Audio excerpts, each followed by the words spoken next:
World War II is full of incredible facts that few people know. Not everything happened on the main battlefields. Many stories were hidden in the shadows, in small moments, in secret missions that shaped history. In this video, you'll discover the most surprising, human, and little-known side of the biggest conflict of the 20th century. The Ghost Army of the Allies.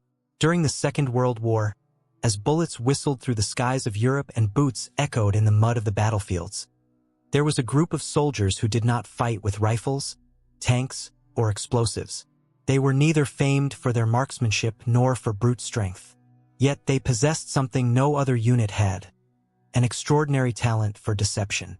Officially designated the 23rd Headquarters of Special Troops, this group was better known among those in the secret as the Ghost Army. Their mission was unique, covert, and profoundly risky. They used art, sound, and theater to convince the enemy that a formidable army was on the move, when in reality nothing existed. They numbered just over 1,000 men, yet they made it appear as though 30,000 troops were advancing. They achieved this not by weight of numbers but by creative ingenuity.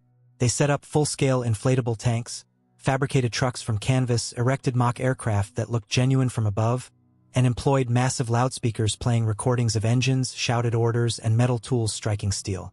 They left false footprints in the soil, lit campfires, and strung clotheslines to simulate entire divisions. Everything was staged, a war scene crafted with surgical precision. What is most astonishing is that this was no exercise. They were not training nor playing at war. Each of their operations took place right on the front lines, mere kilometers from the enemy. If discovered, they could not defend themselves. Their greatest weapon was remaining unknown. Among their ranks were artists, actors, fashion designers, sound engineers, painters, architects, and theatrical set builders. Many had studied at art schools such as Pratt Institute and Parsons, or worked in advertising and design agencies in New York and Chicago. Some had been employed in Hollywood before the conflict began. Now, instead of designing posters or stage sets, they built illusions capable of saving thousands of lives. The missions were brief but intense. They arrived under cover of darkness, assembled their spectacle in a matter of hours, and departed before dawn could expose the ruse. In one of their boldest operations, they simulated an entire division near the Rhine River just before a real crossing took place. For days they maintained the illusion that the genuine attack would occur elsewhere. Convinced by what they saw and heard, German forces redeployed away from the critical point. The crossing succeeded with minimal casualties, and all thanks to an army that existed only in appearance. One of their most remarkable tactics was the use of sound. They recorded engine noises, marching footsteps, the rumble of tank tracks, soldiers' voices, and even simulated coded radio chatter. These recordings were broadcast through giant speakers mounted on camouflaged vehicles. The sounds carried more than 20 kilometers and were convincing enough to deceive enemy intelligence into believing a massive offensive was in preparation. But they manipulated more than just the senses. They also exploited military logic. They understood how German high command thought, how maps were studied, and how the advance rate of a division was calculated. Every detail was meticulously planned: the placement of phantom units, the direction of footprints, the orientation of tents.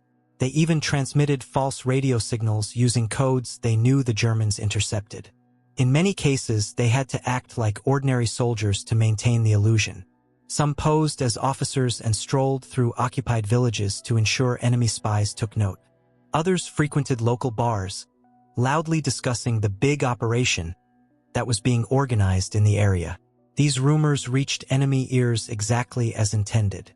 The most incredible part is that for decades no one knew of their existence. Their story remained classified and hidden until the 1990s.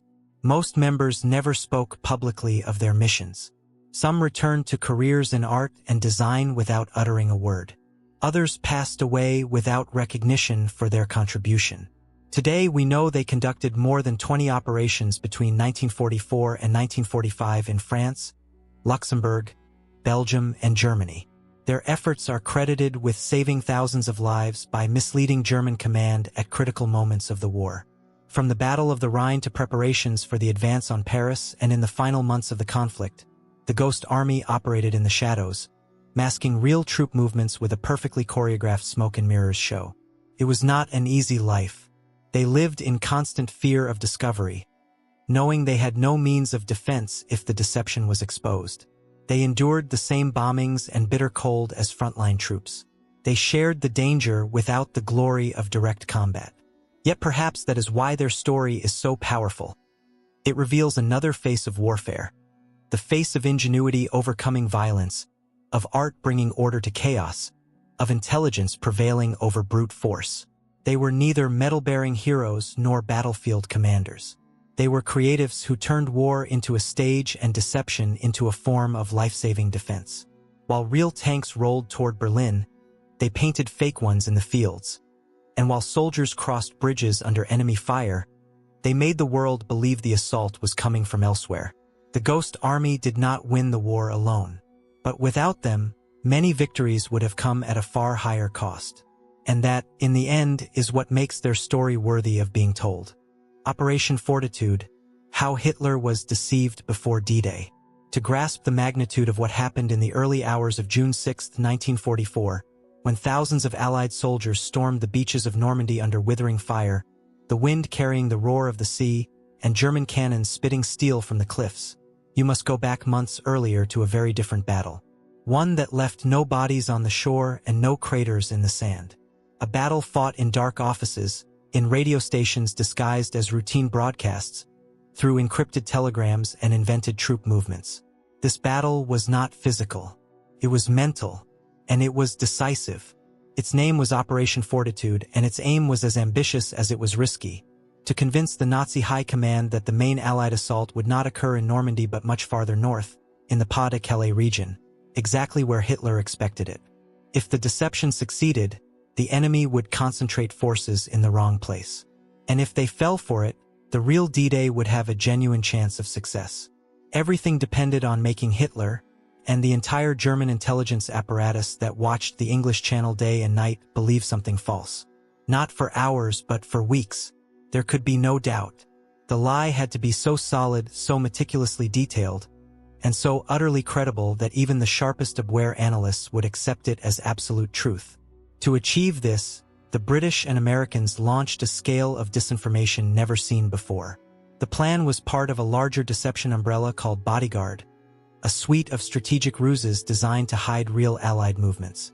Fortitude was a key element, itself split into two branches: Fortitude North, suggesting an imminent attack on Norway, and Fortitude South, the far more critical, creating the illusion of an invasion of Calais. At the heart of Fortitude South was a completely fictitious force: the 1st United States Army Group, supposedly commanded by General George S. Patton, a man notorious among the Germans for his fierce reputation and successes in North Africa. Choosing Patton was deliberate. The Nazis believed he, rather than Eisenhower, would lead any major Western Europe assault. So the Allies gave them exactly what they expected: an entire army under Patton's command, stationed in southeast England, just across the narrowest stretch of the Channel. But that army never existed. Instead, reconnaissance planes saw mock tank formations, military trucks, makeshift hangars, and runways. Tents stood in orderly rows, figures moved about like soldiers. Yet all were illusions. Rubber tanks, wooden aircraft models, and in many cases, mannequins or actors in uniform. Visual deception was only half the strategy. Equally vital was the communications network. Realistic military radio traffic was generated, using authentic German codes and transmission patterns. Messages were sent and received, orders, supply requests, maneuver discussions, everything scripted like a play that would never hit the battlefield. Meanwhile, double agents reinforced the ruse from the shadows. German spies captured early in the war and turned by the MI5 fed Berlin carefully crafted reports detailing the supposed troop buildup in Kent and Sussex, Patton's phantom forces, and vessels poised to cross the Channel. Each report matched what German aerial reconnaissance observed. Nothing seemed amiss, and that was the genius: a lie in the exact shape the enemy expected. What followed ranks among the most effective strategic illusions in military history. For weeks, the Germans were convinced the real invasion would strike Calais. Even after D-Day, as Allied troops pushed inland from Normandy, Hitler refused to redeploy his armored divisions northward, certain the main blow was yet to come. The deception worked so well that many elite German units remained paralyzed for weeks, waiting for an attack that never arrived. Hitler's hesitation, fed by repeatedly confirmed false intelligence, allowed the Allies to consolidate their foothold in Normandy with far less resistance than if the full might of the German army had been arrayed against them at once. Many factors drove D-Day's success, but Fortitude was undeniably one of the most pivotal. It achieved the impossible, diverting enemy attention at the war's most critical moment, not by luck or improvisation, but through precise coordination among intelligence agencies, designers, engineers, radio operators, and military psychologists. Perhaps most fascinating is that this operation relied not on advanced technology or sophisticated weapons, but on human insight, understanding how an enemy thinks, how it reacts to stimuli, and how truth can be drowned in well-crafted noise. Fortitude stands as a silent reminder that, in war, what cannot be seen often wields greater power than what occurs before the eyes. A phantom army can be more dangerous than a tank division if it occupies the right place in the enemy's mind. And so, while real soldiers stormed Normandy with hearts pounding, an army that never existed kept the Germans looking elsewhere. A victory without a shot, without an explosion, and without visible medals, but a victory nonetheless, one that changed the course of history. The soldier who survived Hiroshima and Nagasaki. There are stories one hears and immediately doubts. Not because they are impossible, but because what they recount seems to border on the improbable, on the statistically singular. As if reality sometimes chooses to defy logic. The life of Tsutomu Yamaguchi is one such case. His story was not invented at the margins of legend, nor distorted over time like aged tales that survive only in grandparents' memories. His story is real, documented, and acknowledged. And yet it is hard to believe. It was the summer of 1945, and Japan was already wounded. Its cities endured daily bombings. The army was retreating on every front, and the population existed in a state of constant emotional exhaustion. Tsutomu, a 29-year-old naval engineer, worked for Mitsubishi Heavy Industries. He had been sent to Hiroshima on a work assignment. 3 months before the end of the war, he was not yet a survivor. He was an ordinary man, performing another task within the machinery driving his country toward collapse. August 6th dawned hot. The sky was clear. There were no signs of warning. Tsutomu was preparing to return to his hometown of Nagasaki. And that day he walked down the street with 2 colleagues, discussing a technical point of a shipbuilding project. Then everything changed. At 8:15 in the morning, a solitary airplane crossed the sky and dropped a bomb that would alter the course of humanity. The blast threw him to the ground before he could turn his head. The explosion obliterated the city within seconds. A white light, more intense than the sun, followed by a blast wave that ripped buildings from their foundations and swept bodies away like dry leaves. Hiroshima ceased to function as a city in mere minutes. Tsutomu was blasted several meters by the explosion. He suffered severe burns on one arm and on his face, ruptured eardrums, and his body was covered with open wounds. Stunned, unable to fully comprehend what had happened, he managed to crawl to a nearby shelter.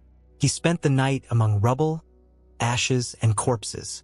The next day, still loosely bandaged and barely able to stand, he made his way to the train station, which was miraculously still operating, and boarded a train bound for his home in Nagasaki.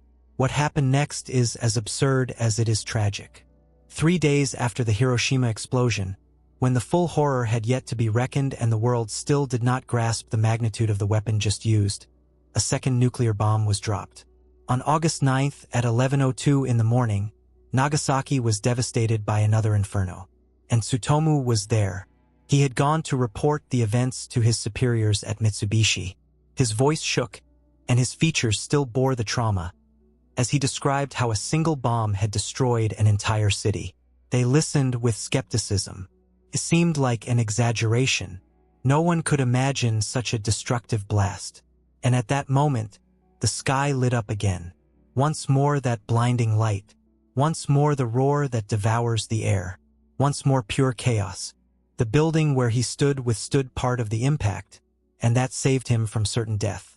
but his open wounds burned anew. The skin, once healing, flared up like a badly scabbed injury. Tsutomu's body felt like it was breaking, yet his mind clung to life. Not because he was stronger than others, but because something in him, perhaps the sheer stubbornness of survival, refused to give in.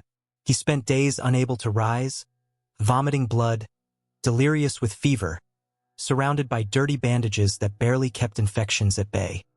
His wife, who had also survived, tended to him, uncertain if he would wake the next day. His son, barely more than an infant, miraculously escaped without injuries. All around him, the city burned, and the nation collapsed. Days later, the emperor would announce surrender, and Japan, for the first time in centuries, would have to face its own destruction. For years afterward, Tsutomu lived with the consequences. His body never fully recovered. The burns left permanent scars. He suffered chronic pain, hearing loss, digestive problems, and even episodes of deep depression. Yet despite this, he chose not to hide. His life did not fade among the ruins. Instead, over time he became a resolute voice against nuclear weapons. He did not speak with anger or dramatic rhetoric. His tone was calm, almost resigned. He spoke from experience, from a place no one else had ever reached and from which no one else had returned. The center of two hells. He was officially recognized as a hibakusha, the Japanese term for survivors of the atomic bombings. But what set him apart was his dual distinction. The only person officially confirmed by the Japanese government to have been present in both cities at the moment of the bombings and to have survived each. It was no honorific title, no medal. It was a burden. Throughout his life, he wrote letters, gave testimonies, and granted interviews in which he did not speak out of hatred or vengeance. He did not blame the soldiers who dropped the bombs, nor the scientists who created them. His message went deeper. He urged humanity never to forget what it was capable of doing to itself, never to repeat such a fate, that no one should ever have to live through what he had endured. In one of his most remembered statements, he said that the world must learn to resolve its differences without resorting to total destruction. He said this without theatrics, without empty moralizing. He spoke as one who had stood at the edge of the abyss and seen what lay beyond. He died in 2010 at the age of 93, after living a life that defied logic, survived death twice, and, unwittingly, became a symbol of endurance and humanity. Today his name is not inscribed on grand monuments, nor does it frequently appear in history books. But his existence defies statistics, predictions, and certainties. It reminds us that, even in the face of the most absolute horror, life finds ways to forge ahead. That there are people who, without seeking it, become witnesses to the worst, and still choose to speak for peace. The battle fought by mistake, the Germans' war against themselves. In a conflict as immense and ruthless as the Second World War, one would assume that every operation was planned to the last detail, synchronized across armies, and executed with unerring military precision.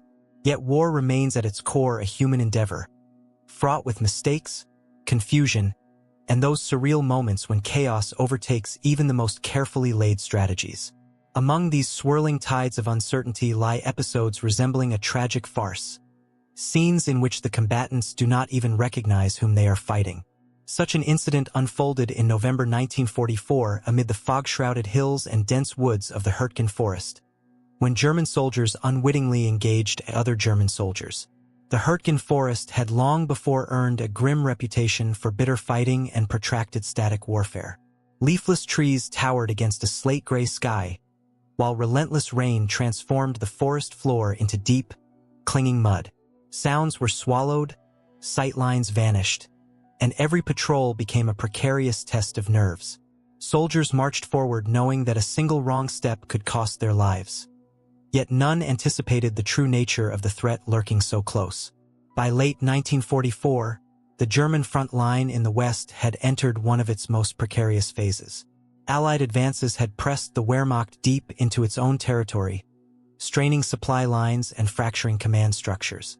Under this haze of delayed orders and patchy intelligence, several divisions received instructions to investigate suspicious troop movements within the Hurtgen Forest. Reports were vague, covering everything from Allied reconnaissance teams to elusive enemy infiltrators, or simply the eerie stillness of the woodland itself. One such unit ventured into the dim undergrowth with weapons raised, hearts pounding. Their boots sank to the ankles in sticky mud. Each crackling twig and rustling leaf sent pulses racing. Not far away, another company undertook the exact same assignment, also scouring the gloom for hostile forces. Neither group was aware of the other's presence, nor of how quickly the veil of suspicion would descend. In that undifferentiated twilight, heavy mist, shifting shadows, muffled echoes, the unthinkable occurred. At a fork in the forest track, soldiers glimpsed dark silhouettes moving among the trunks. With no clear means of identification and no time for cautious verification, the first shot rang out. It echoed like a death knell, swiftly followed by the staccato roar of machine guns. For nearly an hour, a fierce firefight raged. Machine rifles barked, hand grenades thundered, and anti-tank weapons sent barked orders of destruction among the trees. German commands and cries bounced between trunks, yet submerged in that cocktail of fear, adrenaline, and impenetrable fog. No one recognized the familiar language as a call to cease fire. Men ducked into abandoned foxholes and shattered earthworks, each convinced they faced an invisible foe. The dense ground fog only deepened the chaos. Every attempt to pull back was met with crossfire. Those who dared to move were struck down without mercy. There was no pause for thought, only the relentless pounding of weapons and the primal instinct to survive. Finally, as the firing died away and the last groans faded into the soggy underbrush, the surviving soldiers emerged trembling from cover. Weak shafts of light pierced the mist, illuminating a scene of utter horror. The uniforms, the helmets, the insignia, identical to their own. A staggering realization washed over them. They had been firing upon their own comrades. The emotional toll was crushing. Some men collapsed in tears as they recognized identical field caps and armbands. Others stood rooted to the spot, stunned beyond comprehension. A few knelt beside a fallen soldier with whom they might have shared rations on the Eastern Front only weeks earlier. There was no protocol for such a disaster, no battlefield manual instructing how to regroup after slaying one's brothers in arms.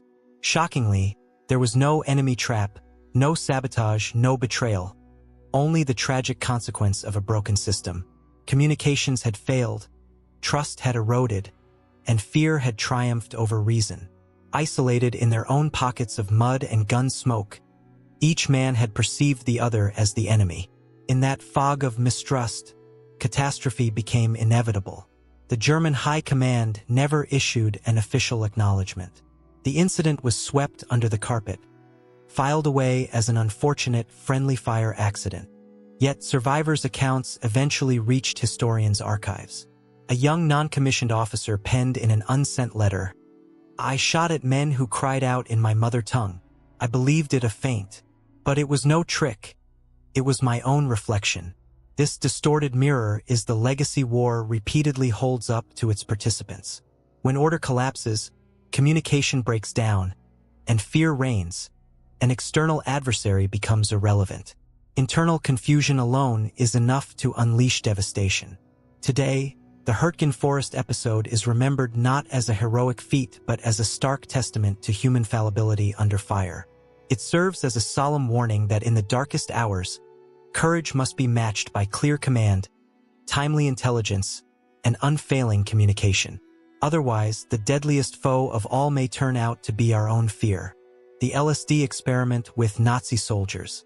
In the secret laboratories of the Third Reich, where science intersected with fanaticism and ambition crossed into madness, experiments unfolded that felt lifted from a dystopian novel.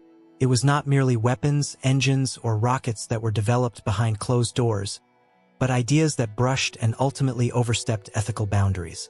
Among these long-forgotten or deliberately hidden projects, one stands out for its bewildering nature.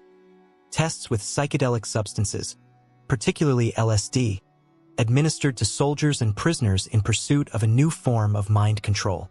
It was an era when research still groped in the darkness of the human brain. The potential of drugs to alter consciousness was barely explored, yet it sparked an obsessive interest among those who dreamed of shaping humans into malleable instruments.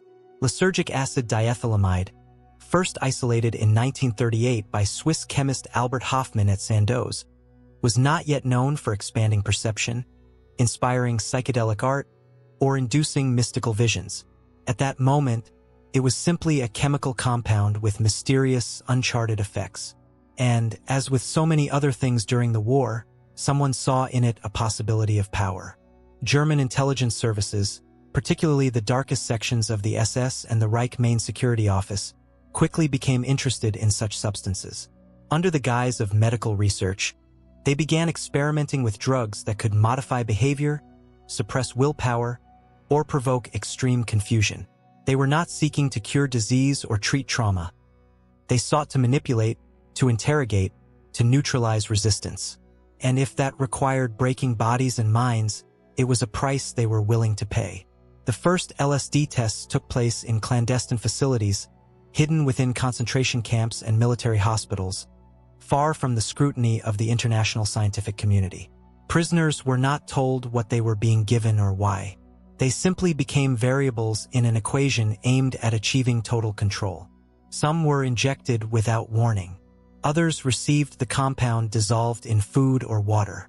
What followed ranged from the pathetic to the monstrous. Violent hallucinations, acute paranoia, identity crises, loss of speech, convulsions. Often, these effects were misinterpreted as signs of ideological weakness, leading to punishment or further observations. At times, the soldiers themselves became guinea pigs. Young men in uniform, still believing in the Reich, were convinced to participate in studies of mental resilience or cognitive stimulation, unaware that they were ingesting a substance that would utterly alter their perception. Some laughed for hours, conversing with invisible figures on cell walls. Others slipped into absolute terror, certain they were under attack by enemies who did not exist. Documented cases include soldiers who tried to fire upon their own comrades and prisoners who hurled themselves against bars or walls, desperate to escape a reality they no longer understood. What these experiments demonstrated, though the perpetrators refused to admit it, was that LSD was no precision weapon.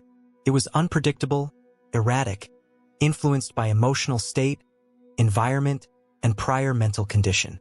Instead of creating obedience, it generated chaos.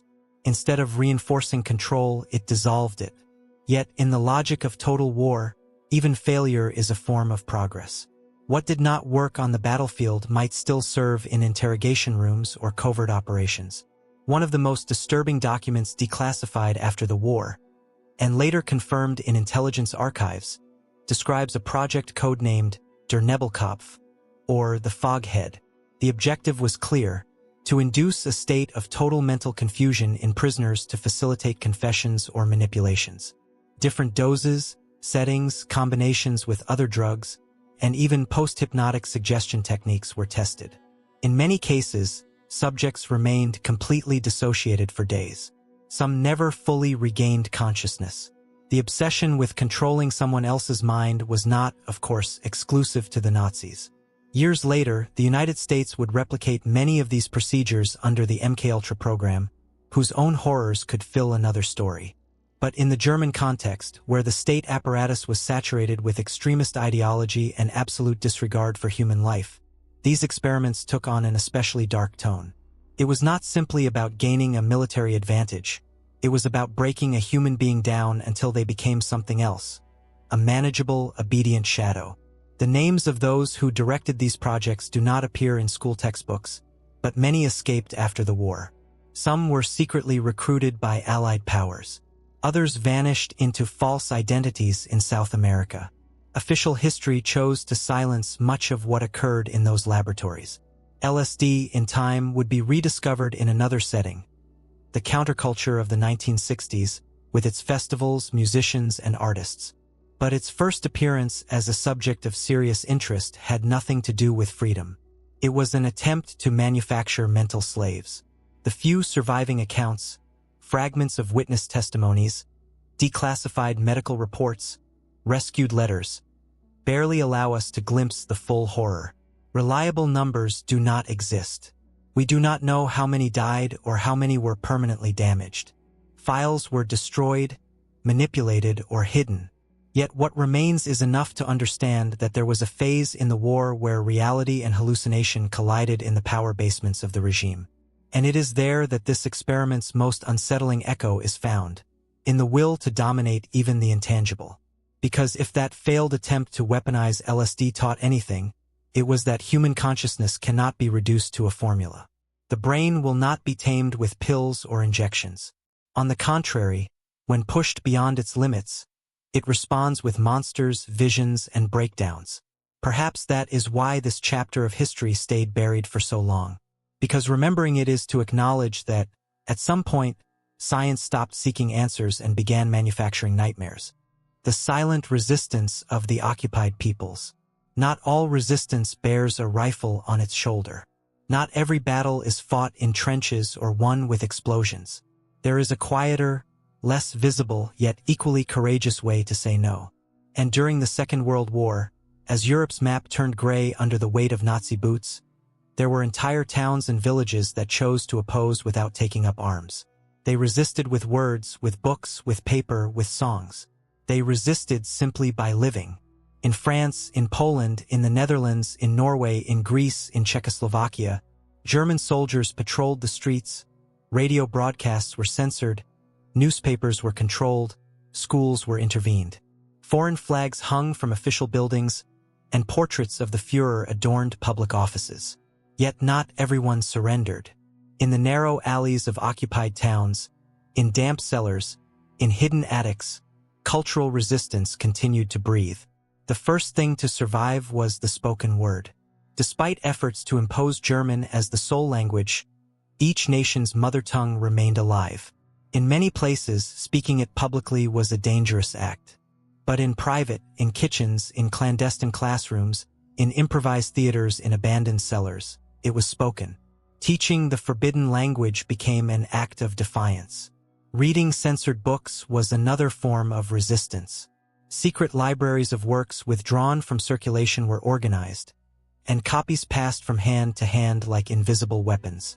Books were hidden in false bottoms, in wall cavities, or in crates disguised as food. Whoever held a book held a voice. Underground newspapers also flourished. Small and rudimentary, often typed in tiny, nearly invisible type, they were distributed at night, left on park benches, or slipped under doors. Each issue carried real news from the front, accounts of atrocities committed by the regime, and messages of encouragement. They were not propaganda leaflets but capsules of truth contradicting the official line. They were paper and ink, yes, but also courage. For being caught writing, printing, or distributing them could mean death. Art found its place as well. Under full occupation, forbidden theater performances were staged. Plays written in code that seemed innocent on the surface but hid fierce criticism of totalitarianism in their structure. Some were performed in private homes with windows covered and audiences small.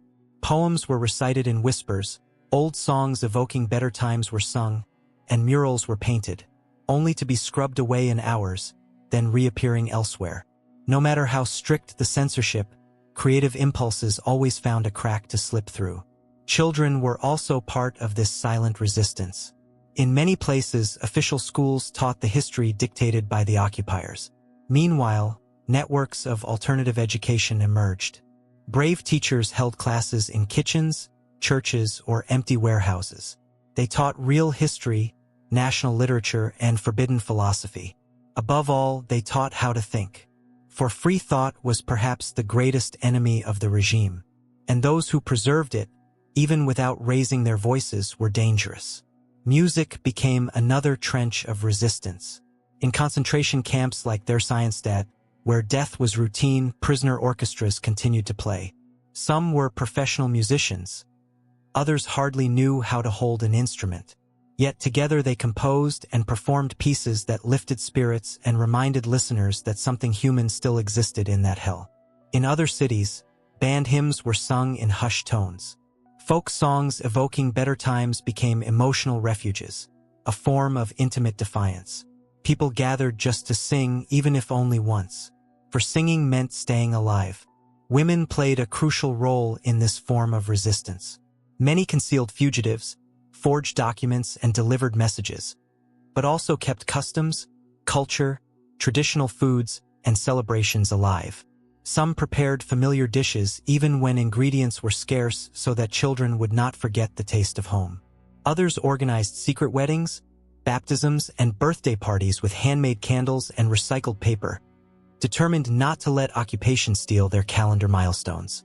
In some villages, placing flowers on destroyed monuments became a ritual. Elsewhere, wearing national colors, even hidden as a scarf in a pocket, was a declaration. And although such acts did not halt tanks or disarm soldiers, they nourished the collective soul. They were reminders that, though the land was occupied, the spirit remained free. Silent resistance was, in many respects, a war beside the war. A conflict without uniforms, battalions, or strategic maps, but deeply organized. Sometimes writers, priests, librarians, and artists led the charge. Sometimes it was mothers hiding pamphlets beneath bread baskets. They sought no glory and expected no recognition. Their struggle was not for an immediate victory but for memory and identity, those things that must not be allowed to vanish. Remarkably, this form of resistance often endured beyond the war's end. The networks created to share books, teach in secret, or protect the persecuted remained active long after the last shot was fired. Some evolved into cultural movements, others into civic associations. They were born to defend dignity, and when peace returned, they continued their mission. Not all history is written in blood.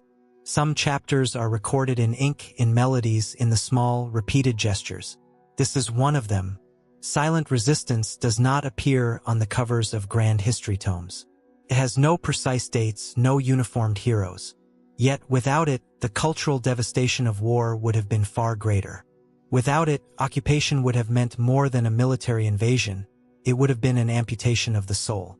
Therefore, when we speak of the Second World War, we must not forget those who did not fire a shot but still resisted. Those who did not rush to the front but stayed behind to guard language, stories, and ideas. For in the darkest night, what keeps hope alive is not always a violent spark, but sometimes a single candle lit in silence behind a closed window. The mysterious Navajo code. In a war where radar systems watched the skies, radios spat out encrypted coordinates, and cryptographers worked around the clock to break enemy secrets, there was a group of men whose greatest weapon was neither a rifle nor a grenade, nor a complex battle plan. Their weapon was their language, an ancestral tongue shaped by centuries of oral tradition, incomprehensible to any outsider. They were the code talkers, and they spoke Navajo. The story of these men did not begin on the battlefield, but much earlier at society's margins. The Navajo Nation, like so many other indigenous cultures in North America, had for generations been ignored, repressed, or treated with suspicion by the very government that would later seek their help. For decades, Navajo children were forbidden to speak their language in schools. They were forced to adopt Christian names, to cut their hair, to erase their identity. But roots run deep, and their language survived in the Southwest mountains, in ceremonies, in family stories, in sacred songs, and in the whispers of parents passing their traditions to children.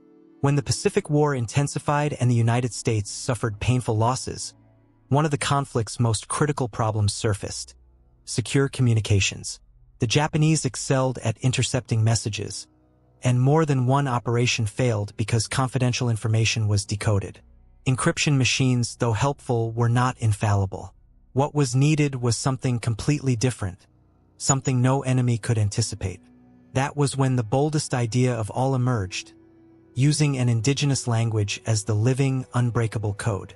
The initiative came from a civilian, a World War I veteran named Philip Johnston, the son of missionaries who had grown up among the Navajo and spoke their language fluently.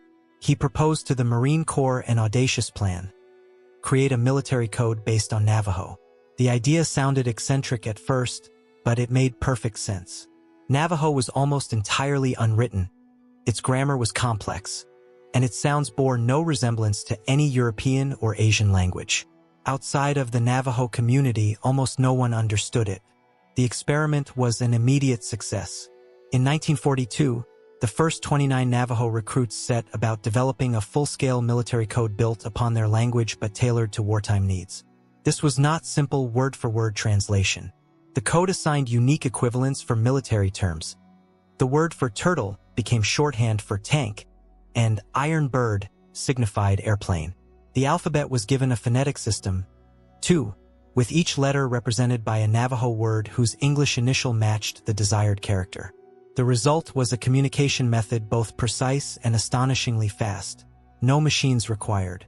The code talkers were deployed to the fiercest Pacific battles: Guadalcanal, Iwo Jima, Saipan, Okinawa. They relayed unit positions, requested reinforcements, and warned of enemy movements. While other units might take 30 minutes to encrypt and decrypt a message, the Navajo completed the task in under 20 seconds. Crucially, the Japanese never cracked the code even once. For the Navajo themselves, the experience was bittersweet. On one hand, they held a vital role in the military machine. On the other, they remained indigenous soldiers in an army that did not always regard them as equals. There were even incidents where white Marines, failing to recognize them, suspected these men speaking an unknown tongue of being enemy spies. Special IDs and escorts were assigned to prevent tragic misunderstandings. The irony was stark. What had once been forbidden and devalued became one of the war's most secure secrets. Their cultural identity, once a stigma, proved to be their greatest asset. Yet when the war ended, there were no parades for the code talkers. Their missions remained classified for decades. They were not allowed to speak of their service. Neither families nor communities knew of their heroic contributions. It was not until 1968 that the Navajo Code was officially declassified, and only in the 1980s and 1990s did they receive the recognition they deserved. By then, many had already passed away. Others lived quietly, grateful but uncelebrated. Today, the Navajo Code holds a distinguished place in military history, not merely as a technical curiosity, but as a symbol of a culture once thought backward, whose ancestral voice saved thousands of lives and helped to defeat one of the 20th century's most brutal regimes. In total, an estimated 400 Navajo served as code talkers. Their collective achievement was immense. Without ink or machine, they forged an unbreakable network of communication that consistently outpaced and outwitted enemy intelligence. A language once targeted for erasure brought a powerful blow against the Axis. Even now, elders on Navajo reservations recall how their words traveled thousands of miles across the Pacific, carrying orders that altered the course of entire battles. When these stories are told in quiet tones with reverence, with the cadence that only preserved tradition can carry, we understand that memory does not dwell in dusty archives or polished metals. It lives on in language that, in the darkest chapter of modern history, proved more powerful than any cipher. The story of the child spies. In most wars, there are those who fight, those who give orders, those who flee, and those who grow up far too quickly. The Second World War was no exception. Amid rubble, fear, and the roaring of air raid sirens, an entire generation of children was robbed of childhood. Yet beyond their pain and loss, there were some who found an unexpected role in the conflict's chaos, to serve as the eyes, the ears, and sometimes the silent conscience of a resistance that could not be openly seen. They were no cinematic spies, wearing tailored suits and using sophisticated gadgets. They were boys and girls with mud-stained trousers, scraped knees, and wide, watchful eyes. Some could hardly read. Others did not fully grasp what Nazism meant or why war had come to their street. Yet they sensed that something was wrong, and in a world turning upside down, that alone was enough to awaken their instinct to help. In occupied France, in ruined Warsaw, in the villages of Yugoslavia, in Poland's ghettos, and in Greece's hidden mountain hamlets, the civilian resistance discovered unlikely allies among its youngest members. These children aroused little suspicion. They walked among soldiers as if they belonged. They ran freely through narrow lanes, listened intently, observed everything, and memorized details. At times they carried tiny notes hidden in a coat hem or baked into a loaf of bread. At others, they simply whispered a crucial phrase into the right ear. In Paris, 11-year-old Yvette maintained secret contact between Maquis cells. Her delicate appearance and carefree gait were her best camouflage. Nestled in her school satchel alongside notebooks and pencils, she kept maps, names, and encoded instructions. No one searched her. Who would suspect a primary schoolgirl? In Krakow, a Jewish boy escaped the ghetto by hiding in a garbage truck. Weeks later, he returned of his own accord, moving among Aryan neighborhoods with such skill that he became a vital courier for the underground. Only about 12 years old, he squeezed through narrow tunnels, slipped in through vents, and hid in crevices where no adult could fit. His courage was such that armed fighters fell silent to hear him speak. On the Balkan front, partisan groups even enlisted entire squads of adolescents as messengers, scouts, and intelligence gatherers. They slipped through forests like wild creatures, knowing every bend and trail, crossing enemy lines in the dead of night, barefoot and unseen. Some were caught, others tortured, many died before turning 15. But they all left behind a lesson too few adults learned in time. Courage knows no age. At times, the espionage was entirely unintentional. Children played near barracks, pretending to enjoy marbles or skipping rope, all while eavesdropping on soldiers' conversations. They counted incoming trucks laden with weapons, memorized license plates, and overheard troop movements. Unburdened by ideology, their minds were sharpened by necessity. They saw what grown-ups overlooked, and in the right hands that information saved lives. Some children were trained by resistance networks. They learned to read secret marks on walls, to flash mirror signals in sunlight, and to adopt new names in case of interrogation. They were told not to cry, not to hesitate, not to betray. In effect, they were asked to relinquish their childhood. The psychological burden of this transformation was immense.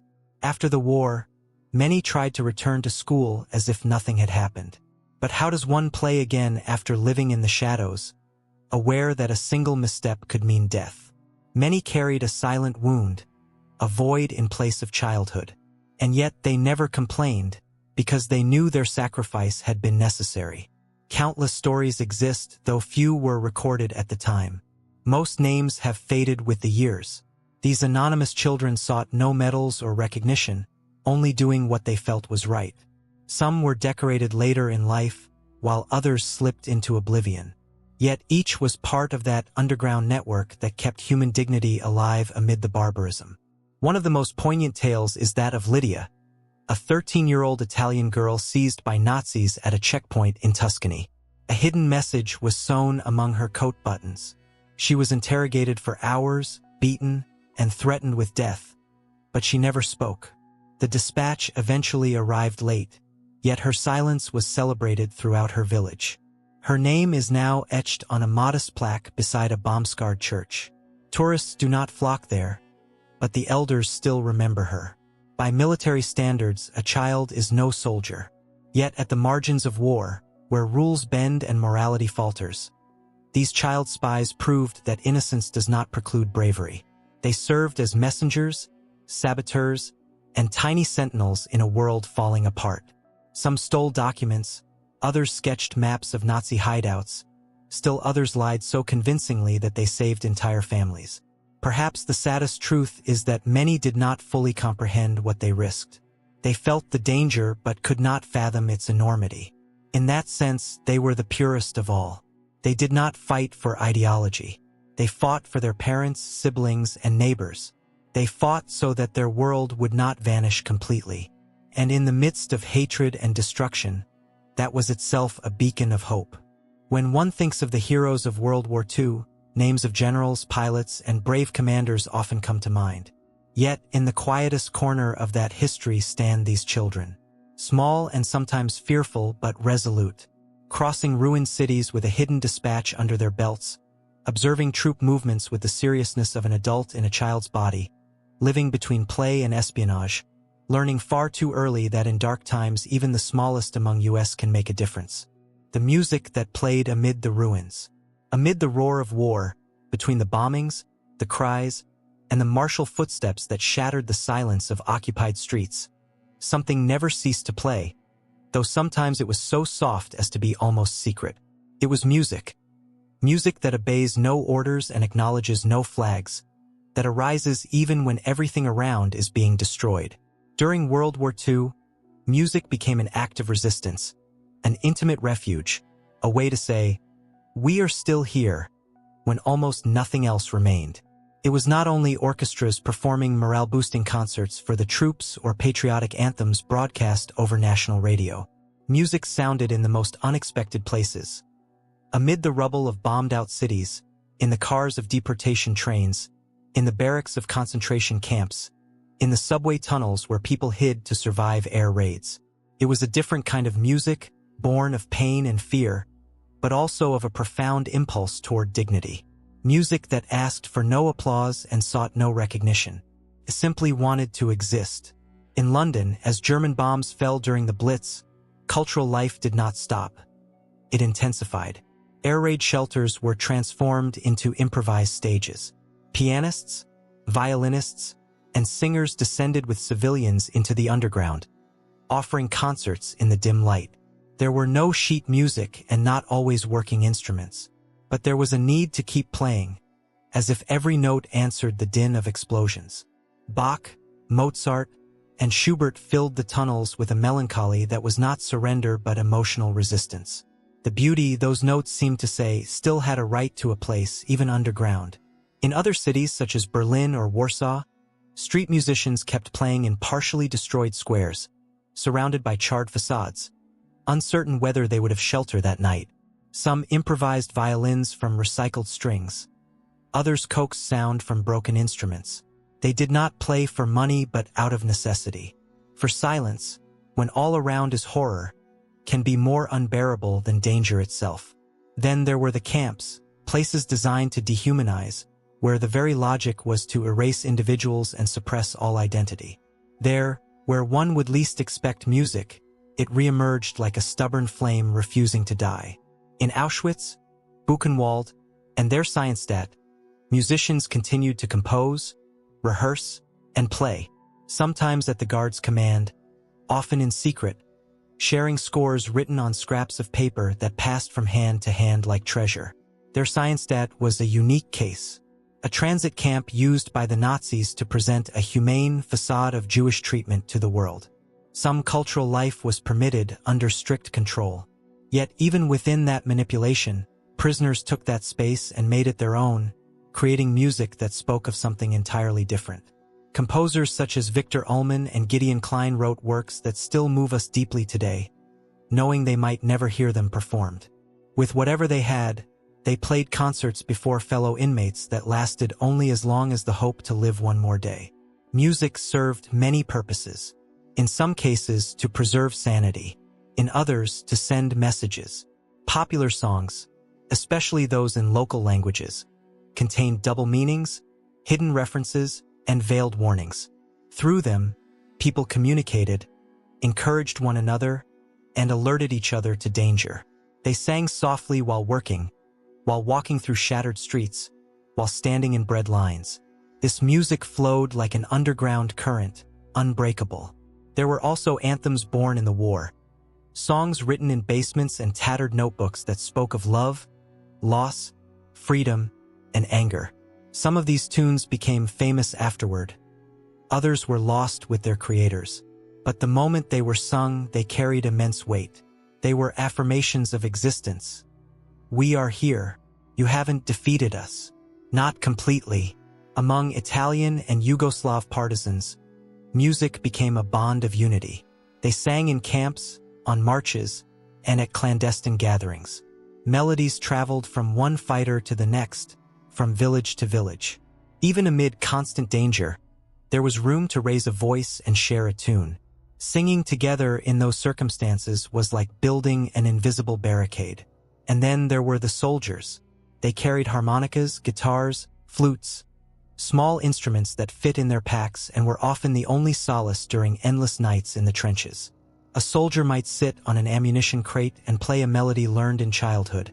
And for a few moments, the mud, the cold, and the ever-present threat of death felt more bearable. Music didn't heal, but it accompanied. Some melodies even crossed the battlefield. Soldiers of opposing armies recognized one another through a familiar song. It did not happen often, but it happened brief, spontaneous truces born from a chord or a shared refrain. And though those pauses rarely lasted more than a few minutes, they revealed that music speaks a language uniforms cannot erase. When the war ended, what remained of that music was scattered. Some pieces were recovered. Others were lost in burned notebooks or flawed recordings. But the echoes continued to resonate, in survivors' testimonies, in the memories of those who sang softly to avoid detection, in the sheet music smuggled hidden among worn clothes. Today, when we speak of World War II, we think in numbers, maps, and dates. But the music that played amid the ruins forces us to look elsewhere, toward the human. For that music was not decoration or luxury. It was necessity. It was intimate resistance. It was how thousands of people, surrounded by death and destruction, reminded themselves that they were still human beings. And if, even now, in the clamor of the present, one stops for a moment, one might still hear it.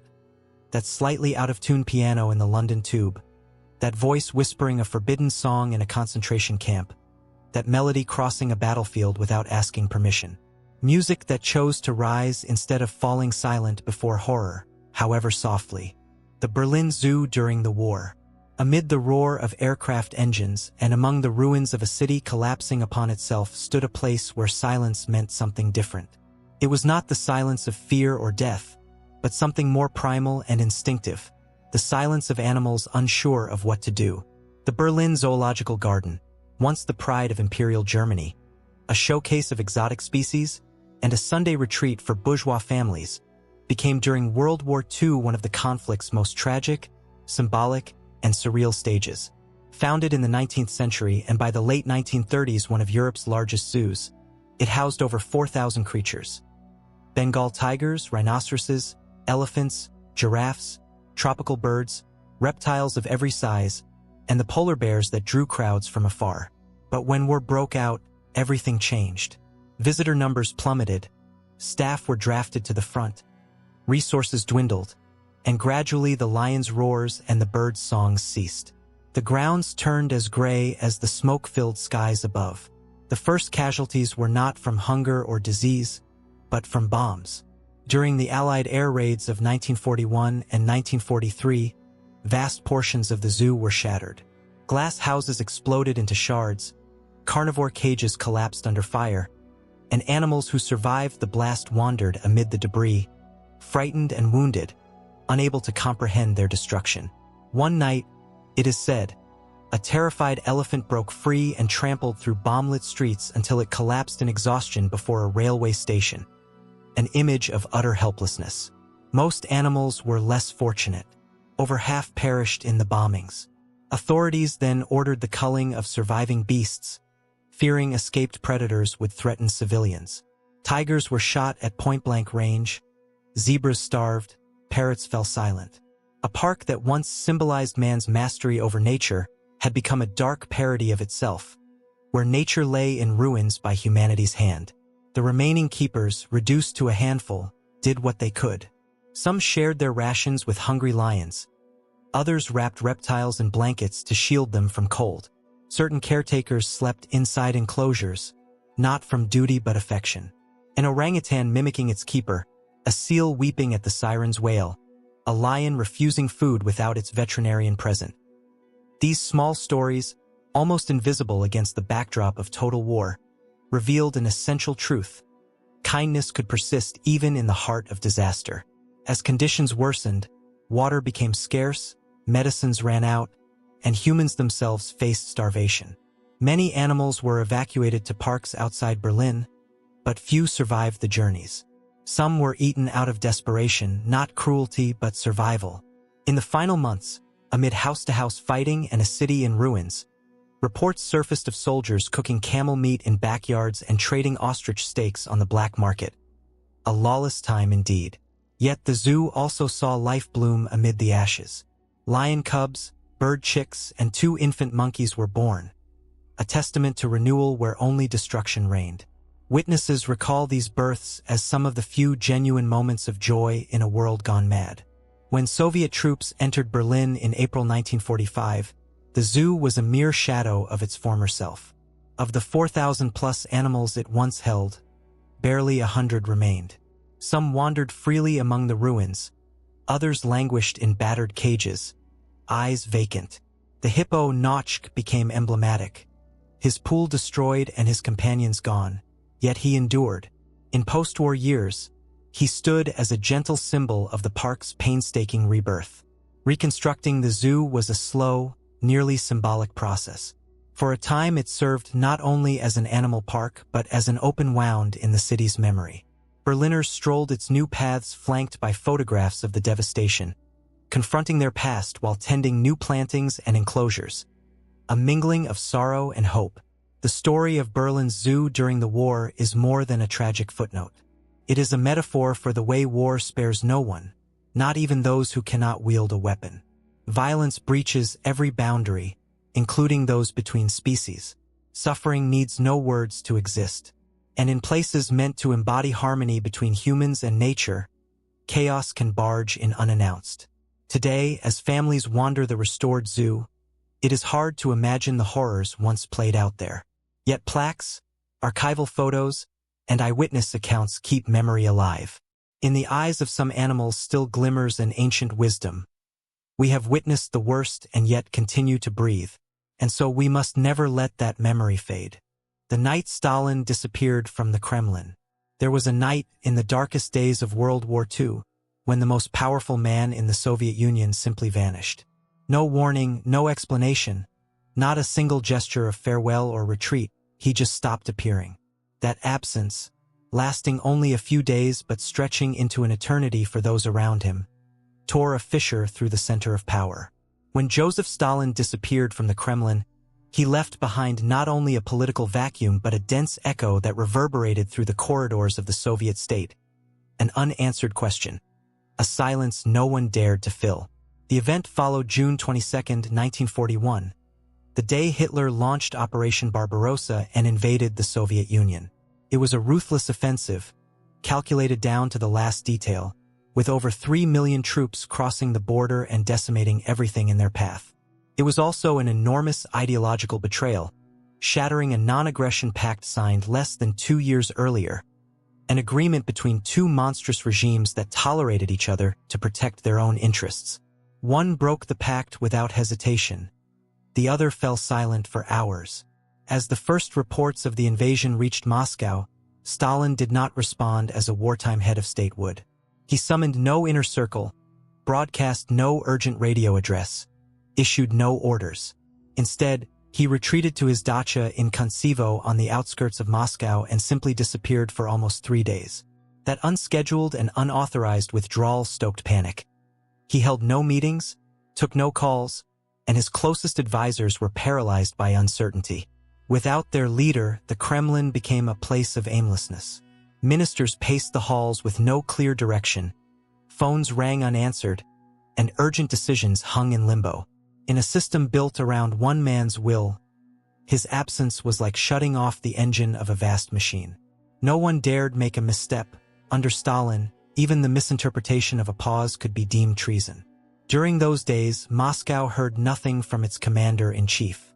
Citizens knew only that the Germans were advancing rapidly, meeting little resistance, and that their supreme leader had vanished. Fear took hold.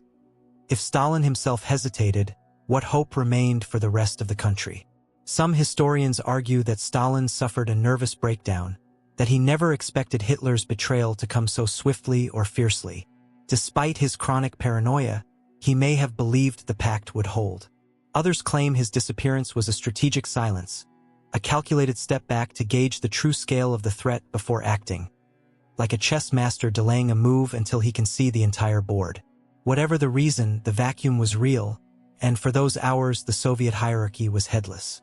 It fell to Lavrentiy Beria, head of the NKVD, along with members of the State Defense Committee, to take action.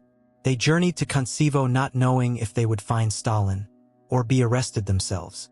Inside the dacha, they discovered him seated in his crumpled field jacket, silently smoking as they explained the crisis. According to witnesses, one of his first utterances was loaded with suspicion. "Have you come to arrest me?" That terse question revealed the depth of his paranoia. Stalin understood that in a regime founded on fear, even a 3-day absence could be read as weakness, and in his calculus, weakness was reason enough for removal. Yet he was not removed. Instead, he was urged to return, to reclaim control, to face the nation. For as much as they feared him, they also knew that without Stalin there could be no Soviet Union. And return he did. On July 3rd, Stalin spoke on the radio, unusually emotional, addressing the people not as comrades, but as brothers and sisters. He acknowledged the gravity of the situation, called for unity, invoked an ancient Russian patriotism, and declared it was time to resist. That broadcast, heard across the nation, marked the beginning of a new war phase, the slow but unrelenting Soviet counteroffensive. Officially, Stalin's disappearance was never explained. It was never mentioned again. It was as if it had never happened. Yet the archival gaps and testimonies point to that night as a silent rupture, an interval when even the most formidable leader of the 20th century paused, hesitated, perhaps even feared. History remembers Stalin as a cold, brutal, merciless dictator, and rightly so. But he was also human, and that humanity, glimpsed in the moments when control slips away, speaks louder than 1,000 speeches. The night Stalin disappeared from the Kremlin was no surrender, but it was a turning point. For hours, for days, the Titan hid from his own reflection, and the iron-willed empire he had built did not know which way to turn. The spy who saved London from the heart of the Reich. The annals of World War II repeat the same names until exhaustion. Generals, presidents, dictators, and battalion commanders. They are the visible protagonists of a narrative dominated by battlefronts. Yet behind the lines, in the margins of official communiques, worked men who never received public honors or marble monuments. One of these was Richard Sorge, a spy operating at the very heart of Nazi power, unbeknownst to his enemies. His life was as secret as it was decisive, and his legacy, long hidden in the shadows, changed the war's course more than once. Richard Sorge did not fit the stereotypical mold of an undercover agent. Born in Germany, he aligned with the communist cause early on. Educated, charismatic, and with a piercing gaze, he moved effortlessly through diplomatic salons, government offices, and the dimly lit bars where half-whispered truths were traded. His fluency in multiple languages, deep understanding of German culture, and unwavering loyalty to the Soviet Union made him invaluable to Stalin's intelligence network. In the mid-1930s, he was dispatched to Tokyo with the daring mission to infiltrate the German embassy and spy on the Third Reich from within. Miraculously, he succeeded. Armed with flawless cover credentials, he posed as a journalist and political analyst. His charm opened doors. He quickly earned the confidence of German diplomats and even Ambassador Eugenot, gaining access to classified documents, high-level meetings, and secret communications between Berlin and Tokyo. Sorge listened, observed, and cataloged every fragment of information, then transmitted it to Moscow via channels still admired today for their sophistication. Yet he did not stop there. Sorge built an entirely parallel intelligence network within Imperial Japan. He gathered reports on troop deployments, political decisions, and diplomatic maneuvers. He understood the factional rivalries within the Japanese leadership and, months before official announcements, concluded that Tokyo intended to expand into Southeast Asia rather than Siberia, a detail that proved crucial. His most extraordinary feat occurred in 1941.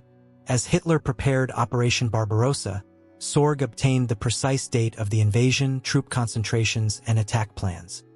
He dispatched this intelligence to Moscow, but Stalin, mired in chronic paranoia, dismissed it as British disinformation. On June 22nd, the Wehrmacht stormed across the Soviet border, catching the Red Army entirely by surprise. Many agents might have given up in disgust. Sorge pressed on. In October of that same year, he achieved what many consider his greatest success. He reported that Japan had no intention of attacking the Soviet Union from the east, but would instead focus its forces on the Pacific Front against the United States and its allies. This time, Moscow listened. Armed with this vital information, Stalin made a pivotal decision. He redeployed entire Siberian divisions, troops specially trained and equipped for winter warfare, from the Eastern Front to defend Moscow. That massive troop shift was instrumental in halting the German advance during the harsh winter of 1941. Had the city fallen, the entire trajectory of the war, and the fate of London would have been altered. Every German division tied up in Russia was one fewer to threaten the West. The Eastern Front consumed millions of soldiers, thousands of tanks, and vast resources. An outcome made possible by a single message sent from Tokyo by a man living under his enemy's noses, never letting his guard down. Yet no spy, however brilliant, is invulnerable. In late 1941, Japanese counterintelligence unmasked Sorg. He was arrested, tortured, and interrogated, yet he never betrayed his network. He admitted to being a Soviet agent but revealed no names. For 3 years, he languished in a Japanese prison, officially erased from Soviet records. Stalin's regime pretended he never existed. In 1944, Richard Sorg was executed by hanging in Tokyo. His body was never returned. For decades, both East and West ignored his story until a later political thaw brought his exploits to light. Today, a statue in Moscow stands in his honor, and intelligence manuals acclaim him as one of history's greatest operatives. Ironically, though he served to safeguard the Soviet Union, he also saved millions beyond its borders. Each strategic move Stalin made, informed by Sorg's intelligence, resonated far beyond Soviet lines. London, for instance, benefited indirectly. German forces tied down in Russia could not launch new massive offensives against England. Richard Sorg carried no cloak or concealed weapon. His might lay in his mind, his capacity to read between the lines, anticipate moves, and win trust even as he stole state secrets. His life was brief, intense, and solitary, yet his impact on the war and modern espionage endures. Perhaps his greatest tragedy was dying as a traitor to his enemies and being ignored as a hero by those he served. Yet history, sooner or later, finds its path. Today, his name shines brightly among those who worked in the shadows, silent, unseen, deep inside the enemy's heart.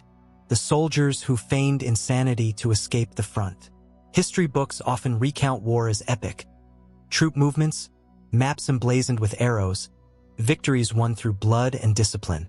Honor goes to those who advance, stand their ground, or die for a flag.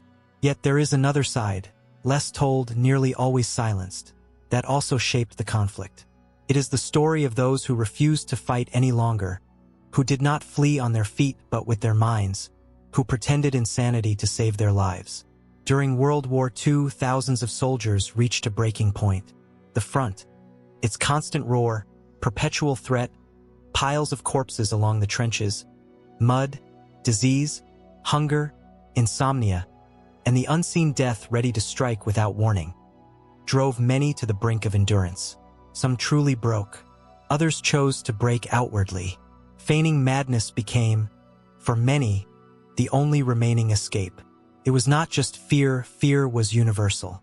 What made the difference was cumulative fatigue, the certainty that nothing they did would alter the outcome, the physical and emotional exhaustion that made marching toward death increasingly absurd. Pretending madness was a form of revolt, a way to say, "I can't take this any longer. I refuse to be killed by this machine." Some began with slight gestures, vacant stares, disjointed replies, trembling hands. They behaved erratically before officers, repeated nonsensical phrases, walked in circles, soiled themselves, and screamed in the dead of night. Their goal was to present a believable profile of instability, convincing enough to be sent off the front but not so extreme that their act would be exposed. It was a high-stakes performance. If military doctors detected the ruse, punishments were severe: courts-martial, prison, forced labor, even execution in extreme cases. Yet if deemed genuine, they earned a spot in the medical ward. A bed, clean sheets, a window, a reprieve. Mobile psychiatric units began to appear more frequently as the war dragged on. Doctors examined dozens of soldiers daily. Some were genuinely broken, others were actors. But the line between real and feigned trauma was so thin that even experts faltered. Who could say with certainty that a man who watched his comrades die, who slept atop corpses and marched under relentless bombardment, had not gone at least partially mad? Often the pretense turned real. A soldier who spent days enacting a nervous collapse found himself truly disoriented. The mind, forced to sustain such an intense fiction, began to wilt. Many who left the front never returned, not because doctors denied them, but because they lost themselves in their own disguises. What began as an escape became a permanent exile from the world. Some took self-harm to the extreme, dislocating shoulders, slicing fingers, shooting non-lethal wounds. Others deliberately infected themselves or ingested small doses of poison to mimic illness. Their bodies served as the last bulwark, a painful tool for survival. Many such men faced contempt, labeled cowards, and swiftly returned to the front once healed. Yet others succeeded. Once declared unfit, they were removed from combat, alive but forever changed. Those who escaped bore heavy guilt. Many spent the rest of their lives questioning whether they'd done right, abandoned their comrades, or betrayed their families. Others defended their choice vehemently, arguing that war was collective madness and they simply opted out. If sanity meant marching toward certain death under orders they could not comprehend, then they preferred the stigma of personal madness to the blind obedience of collective suicide. In armies like Britain's and America's, war neurosis gradually gained recognition as a legitimate diagnosis. The shell shock of World War I evolved. Psychiatry distinguished among trauma types, real versus supposed, though such labels always depended on the examining doctor and the political climate. In other countries, such as Germany or the Soviet Union, compassion was scant. The Third Reich viewed any sign of weakness as degeneration. Mentally afflicted soldiers faced punishment or disappearance. In the Red Army, where ideological heroism was imperative, feigning illness amounted to treason. Many were sent to penal battalions with survival measured in weeks. No pity was shown for those who refused to fight. Yet these stories of soldiers simulating madness, harming themselves, acting to survive, are not only tales of despair but also a mirror. They force us to ask what true courage is: dying for a cause you do not grasp, or living because you refuse to participate in a collective slaughter. They remind us that, even in the most extreme circumstances, humans retain agency, even if hidden, condemned, or defying everything they once believed. Many men never spoke of their ruse. Others confessed decades later, past judgment's reach. Some recounted it lightly, others bore it as a wound. For feigning madness may spare the body but not the mind. Scars remain. And so, time and again, those soldiers turned inward, seeking justification, solace, or simply oblivion. Today, as we acknowledge war trauma, we finally recognize there is no single form of breaking. Suffering is not measured in spilled blood, but in the mark of what one has seen, done, or kept silent. In that acceptance, there is room for them, too. Those who did not kill, who did not die, yet lived every day of war in excruciating tension until they took the most dangerous path of all, stepping out of the game. For not every act of bravery unfolds under fire. Sometimes it occurs in the gaze of a military doctor, in the tremor of a voice inventing delusion, in the decision to feign ruin to preserve oneself, in pretending to be mad to avoid true madness. The animal heroes of war. In war narratives, we often picture soldiers, generals, mud-caked uniforms, smoking rifles, and maps sprawled across makeshift desks. Yet there is another story, barely ever told, written in mud, under the roar of bombs, and among ruined buildings. It is the story of the animals in war, those who never chose to fight, those who did not understand why the world around them was crumbling, and yet served humans by performing tasks that often made the difference between life and death. This is the tale of creatures that, without speaking a word or grasping ideologies, became genuine heroes. From the first day, animals were indispensable.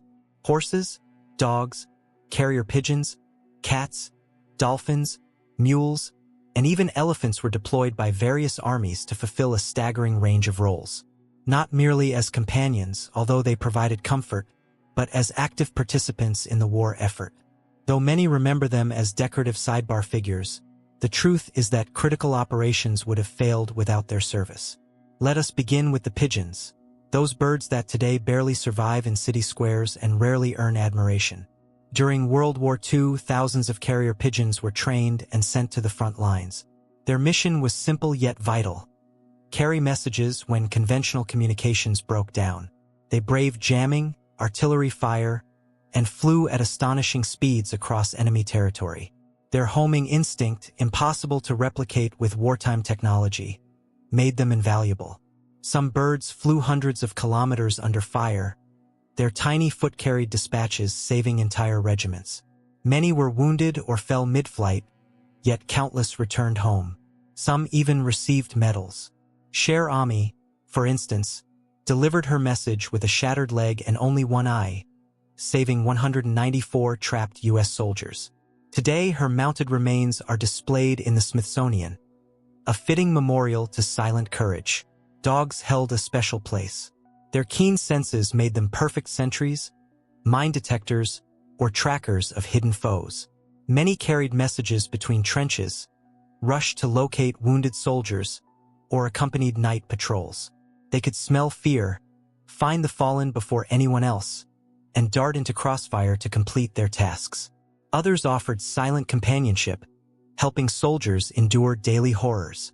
Notably, Chips, a German Shepherd Husky mix, broke away from his handler during the Sicily landings, attacked a machine gun nest, forced its crew to surrender, was wounded but survived, and earned the U.S. Army's Distinguished Service Medal. Horses, though mechanization advanced, remained crucial. In the mud-rutted tracks of the Eastern Front, on mountain passes, and in villages without roads, they hauled ammunition wagons, towed artillery, and evacuated the wounded. Many died of exhaustion, frost, or injury. They never complained, never refused. They simply carried on because that was their duty. In Asia, where terrain imposed unique challenges, elephants were enlisted to haul heavy equipment and carve jungle paths. In Burma, Allied forces relied on these giants to ford rivers, lift fallen timber, and blaze trails impassable even to tanks. Some elephants were so treasured that they were given ranks, names, and special rest privileges. They understood vocal commands in multiple languages and, after the war, were repatriated with honors. Yet not all animals served armies. Some simply existed amid the chaos and found tasks of their own. Cats aboard warships hunted rats and comforted crews. Geese warned of strangers with their honks. Shorebirds learned to identify enemy uniforms. Such incredible tales recur across multiple fronts and eyewitness accounts. The emotional bond between soldiers and their animals was profound. Many veterans said they could only sleep because their dog lay at their side. Others shared rations with skeletal horses that barely stood. Some gave their lives to protect their animal companions, while others spent years after the war searching for the dog, horse, or pigeon that had saved them. In a world where everything could vanish in an instant, that living bond was a last anchor of humanity. In Britain, the Dickon Medal was established, the animal equivalent of the Victoria Cross, to honor these non-human heroes. Over 50 animals received it during and after the war, each for a single act of bravery that would be celebrated in history books if performed by a human. Yet beyond medals, the most remarkable fact remains. These creatures acted without understanding the why. They fought not for country or ideology but out of loyalty, training, and instinct, and proved indispensable. They supported operations, rescued the wounded, carried vital messages, and offered solace. When the war ended, few spoke of them. Many were returned to farms or adopted by the families of their units. Most died in obscurity. Yet in those black and white photos, of a dog crouched beside weary soldiers, a horse laboring under impossible loads, a soldier gently stroking a cat among the ruins, something in us cracks. For that simple, intimate gesture reminds us that even amid the worst tragedy, the bond between human and animal remains one of the last refuges of humanity. The battle fought with swords in the modern age. World War II was, without question, the most technologically advanced conflict of its era. Jet aircraft, silent submarines, ballistic rockets, and bombs capable of erasing entire cities set the pace for a style of warfare that seemed to have definitively left behind hand-to-hand combat, individual duels, and the ancient martial rituals that once defined the warrior's honor. And yet, amidst this relentless machinery, there was one man and an entire unit who chose to turn back the clock, not as a romantic whim but as a declaration of principle. For in May 1941, on a hill in Crete, a group of British soldiers fought the Nazis with swords. And this was no minor footnote. It was a real battle, at the edge of steel. That man was Jack Churchill, officially Lieutenant Colonel John Malcolm Thorpe Fleming Churchill, but immortalized by history under the nickname he earned, Mad Jack. Though he shared a surname with the famous Prime Minister, they were not related. While both would be remembered for wartime leadership, their methods could not have differed more. Churchill was a soldier from a bygone age, one who refused to abandon the ancient codes of combat. He was a master swordsman, an expert archery practitioner, and a firm believer that the warrior's spirit need not vanish in the gears of the 20th century. As his regiment comrades drilled with automatic rifles and submachine guns, Churchill trained with his longbow, sword, and Scottish bagpipes. Yes, he also played the pipes. In more than one operation, he led his men into battle playing traditional Celtic tunes, the haunting melodies echoing across the hills before he charged. Seemed madness, and at times it was, but it was also a powerful symbol. A reminder that even in a world ravaged by technology, individual courage still had its place. His most famous moment came during the Battle of Crete. The Wehrmacht had launched a massive airborne invasion to seize the strategically critical Mediterranean island. British, Australian, and New Zealand forces, alongside Greek defenders, offered fierce resistance. Churchill commanded a commando detachment, striking from the mountains with lightning raids. Armed with his sword at his hip, bow slung over his shoulder, and the stirring sound of bagpipes ringing out, he became something between legend and man. One of his most celebrated feats occurred at a German strongpoint, where he killed the first enemy soldier with a single arrow, likely the last person ever felled by a longbow in modern warfare. He then drew his sword and sliced through the defenders with such precision and cold decisiveness that it astonished even his own men. Witnesses said the German garrison panicked at the sight of his battle-worn uniform, gleaming blade, and feral grin, more specter than soldier. Churchill's exploits were no mere eccentricity but tactical acumen. He believed that when close combat was inevitable, it must be executed with swift resolve, direct contact, and personal valor. His sword was not a museum relic but a weapon he wielded with unparalleled skill, and the Nazis knew it well. More than once, enemy units fled at the sight of his unruly figure advancing with scabbard and steel in hand. But Mad Jack did not end his story on Crete. While leading a night raid in Yugoslavia, he was captured by enemy forces. He endured interrogation, torture, and imprisonment in a German POW camp, yet escaped. Recaptured, he escaped again, trekking over 150 kilometers through the Bavarian Alps before reaching Allied lines in Italy. He promptly rejoined active duty, later quipping that he regretted the war's end because it had denied him further adventures. Churchill's motivation was neither hate nor thirst for glory nor blind duty. It was a mix of romanticism, an unshakable code of honor, and the firm conviction that war, despite all its machinery, must retain its ritual. That mass bombardments and impersonal strikes could never fully replace the discipline of face-to-face combat.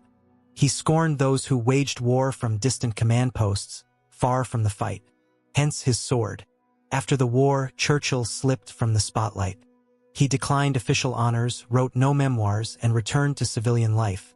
Yet he continued to play bagpipes and fence in clubs. Many called him mad. Perhaps he was.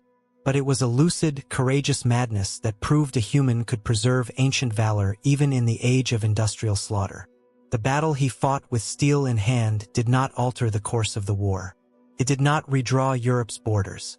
Yet it left an indelible mark. For it was no mere spectacle, but a gesture of defiance against the dehumanization of modern combat. With a blade flashing in the sun, a lone man stood before the roar of machine guns, and for a moment, time itself seemed to hold its breath.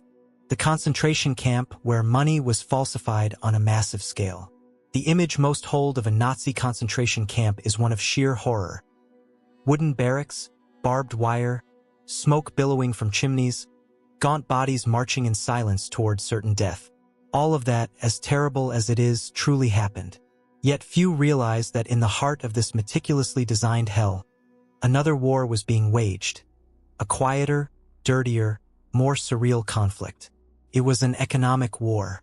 Its battleground was Sachsenhausen, where a group of prisoners, under SS supervision, spent years executing one of the most ambitious counterfeiting operations in modern history, Operation Bernhard. It began with an obsession. By the mid-1930s, Nazi high command, especially Heinrich Himmler and his inner circle, had conceived of using foreign currency counterfeiting as a weapon of war, not to fill the Reich's coffers or finance covert missions, but to destabilize enemy economies. Flood the United Kingdom with forged banknotes, they reasoned, and they could trigger hyperinflation, collapse Britain's financial system, and cripple its war effort. It was a perverse but brilliantly conceived scheme, and potentially feasible. In 1942, the plan took concrete shape under the code name Operation Bernhard, honoring its chief organizer, SS officer Bernhard Kruger. Kruger was no haphazard criminal but a meticulous and chillingly rational bureaucrat. His mission was not to kill but to produce currency. To do so, he needed the best forgers. Not soldiers or ordinary bureaucrats, but artists, printers, typographers, engravers, bankers, and banknote specialists, many of whom were already imprisoned by the regime for being Jewish, homosexual, or otherwise deemed undesirable. Thus, a microcosm emerged within Sachsenhausen, just north of Berlin, a segregated, heavily guarded block housing some 140 skilled men. Some were transferred from other camps, others arrested specifically for their talents. They soon discovered they were not to be exterminated, at least not immediately, but exploited. At first glance, their compound resembled a printing works.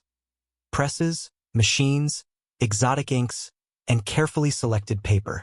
There were beds, showers, clean clothes, and even a canteen. Luxuries inconceivable elsewhere in the camp. Yet the SS oversight was constant, punishments arbitrary, and lives hung on their productivity. One slip, one flawed sheet could mean execution.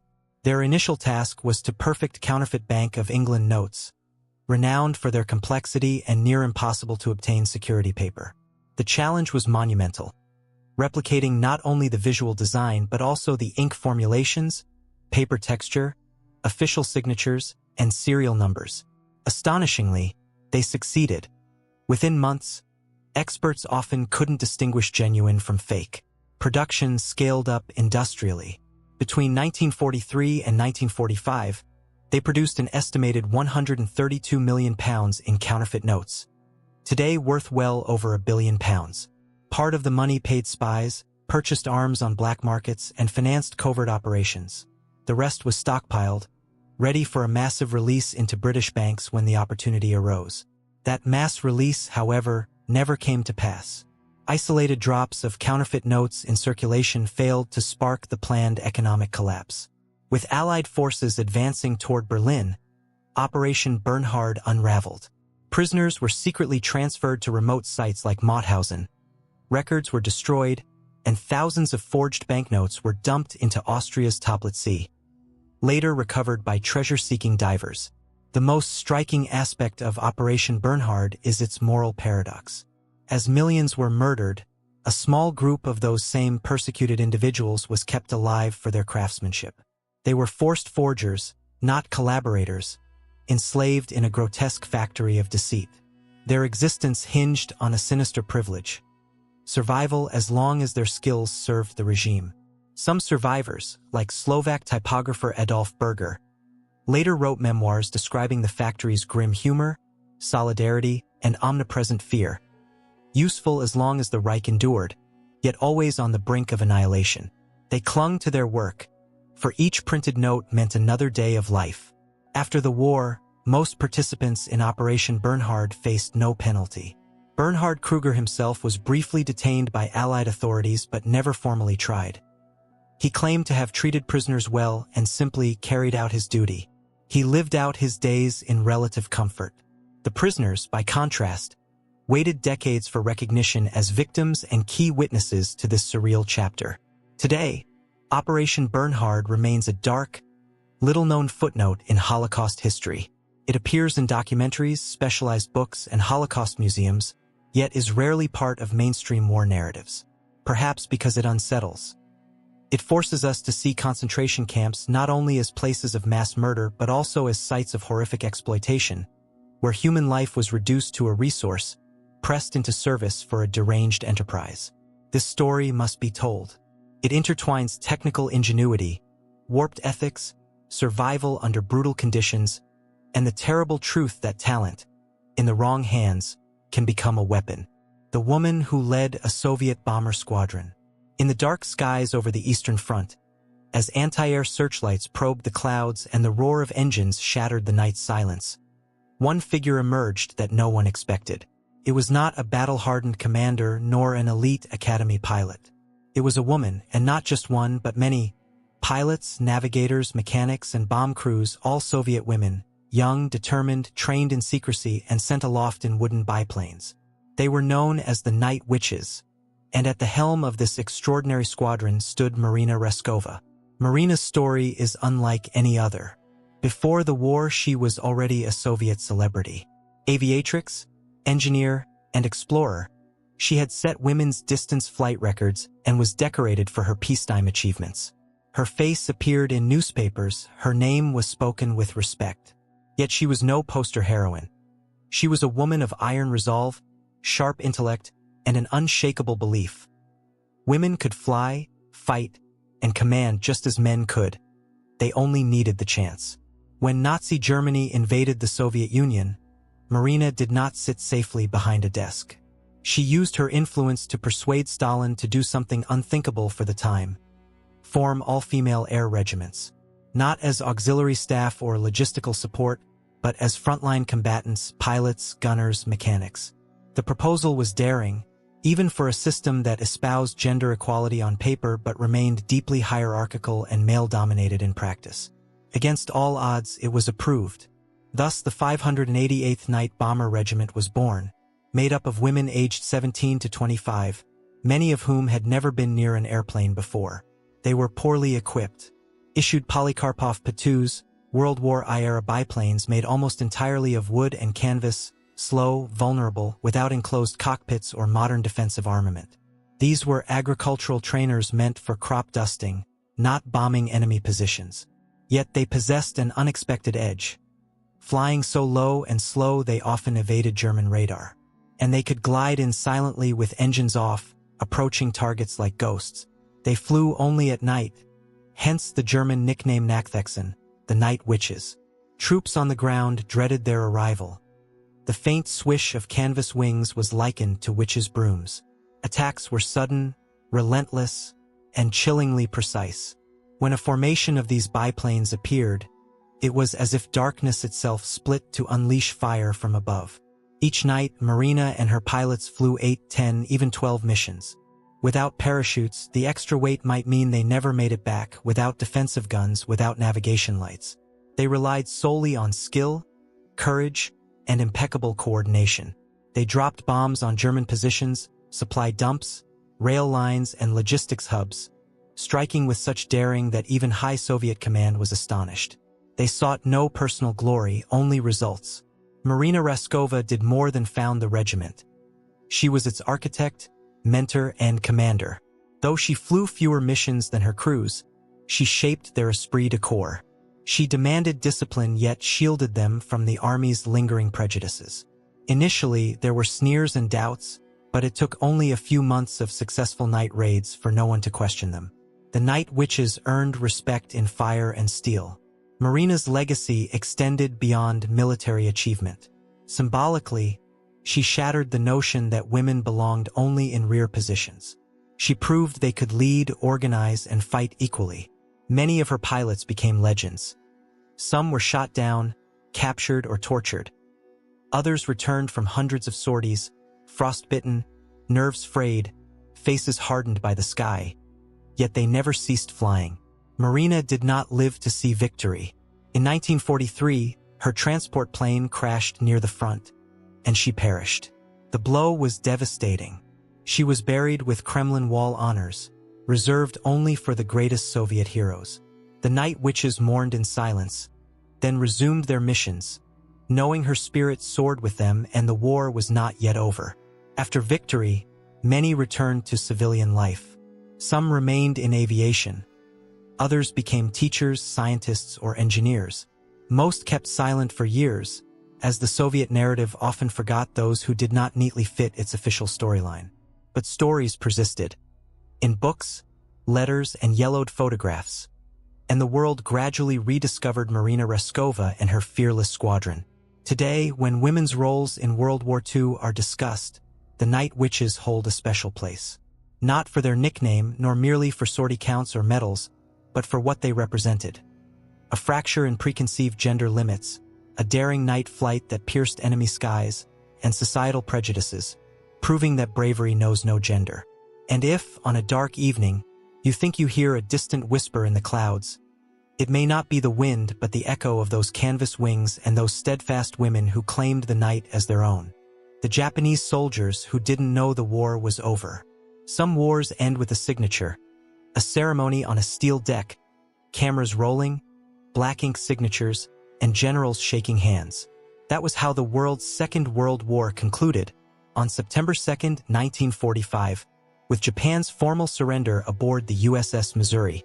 But not for everyone. On remote Pacific Isles, hidden in the jungle, caked in mud and starving, uniforms frayed and rifles still at the ready, there were men who didn't know, or refused to believe, that the war had ended. For them, it continued for years, even decades. They were soldiers of the Imperial Japanese Army, sent to fight on tiny outposts in the Philippines, Indonesia, Guam, Papua New Guinea, and the Marianas. Places where combat was hand-to-hand, where the roar of airplanes barely carried, where the jungle swallowed every scrap of news. When Japan surrendered, many of these detachments were abandoned, defeated, or cut off. But some units, and more than a few lone soldiers, never received word, or simply ignored it. In the Japanese military doctrine of the time, surrender was worse than death, and the notion of the emperor, a virtually divine figure, accepting defeat was inconceivable. Thus began one of the most incredible stories of the century.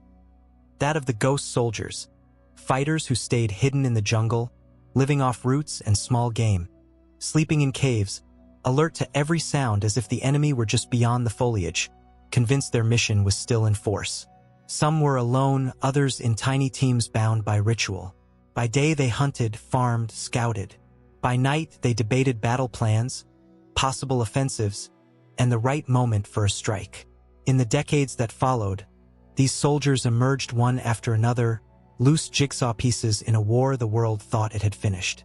In 1950, 5 years after the official end, a young Filipino on Luzon stumbled upon an armed man in a leaf hut, a Japanese soldier who had survived alone for 5 years on roots and insects.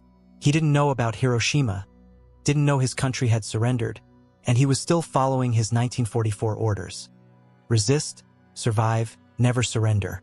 Similar discoveries continued for years, but none so astonishing as that of Hiro Onoda, the last holdout.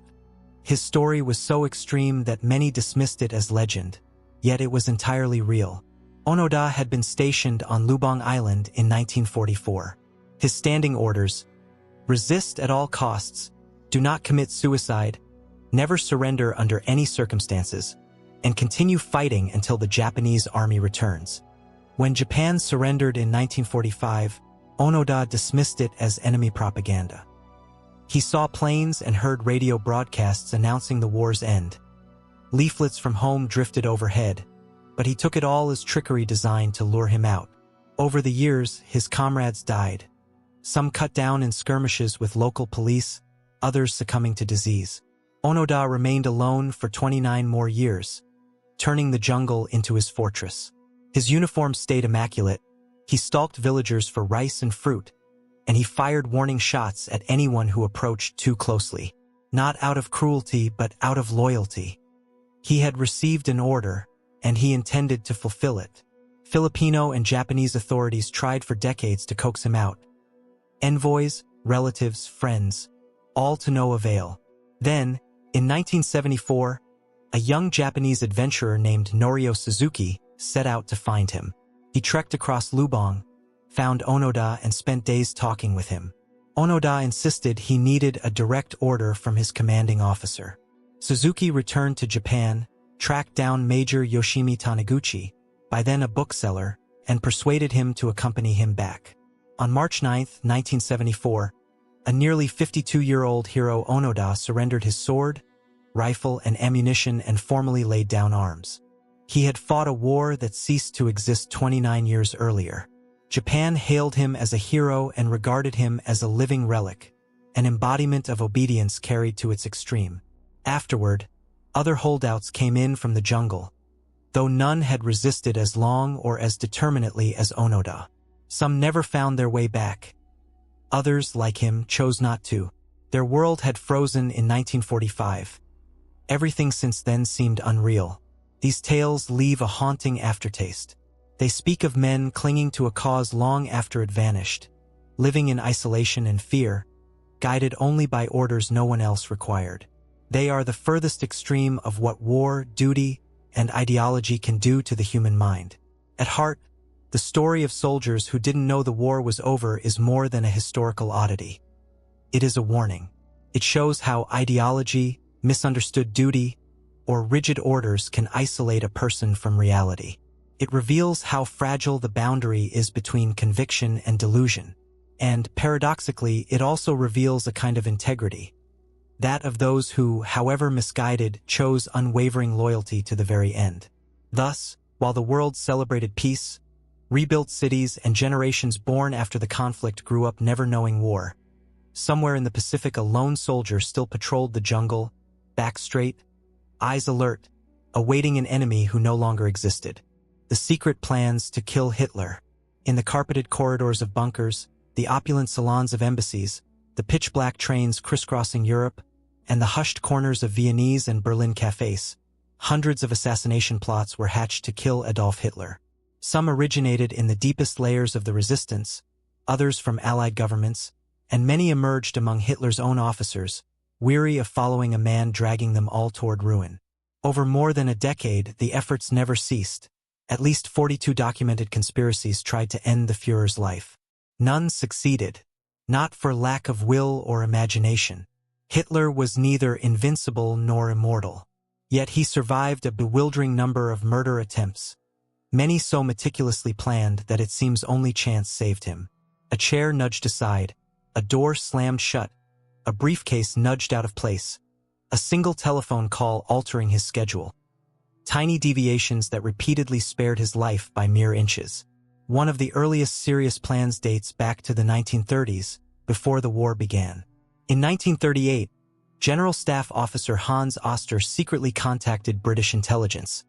Should Germany invade Czechoslovakia, he would orchestrate a coup and negotiate peace.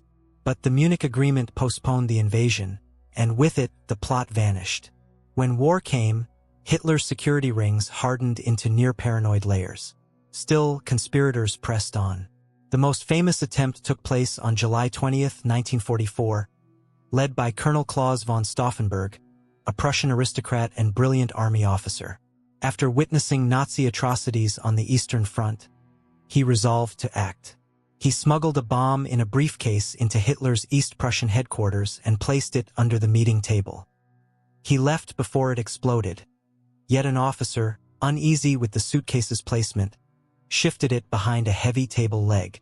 The blast killed 4, wounded many, but Hitler emerged with only minor burns, damaged eardrums, and a bruised right arm.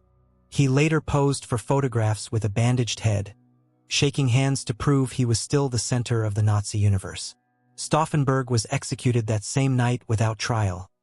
Over 200 co-conspirators were condemned, many publicly hanged on piano wire as a warning.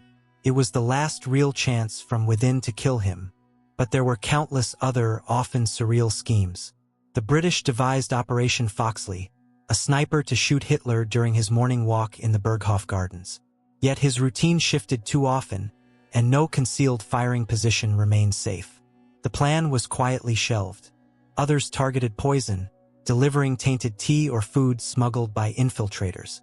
Yet Hitler's obsession with security led him to employ personal food tasters who sampled every bite. Even his bottled water was vetted. No poison could reach him. Improvised explosive attempts failed as well.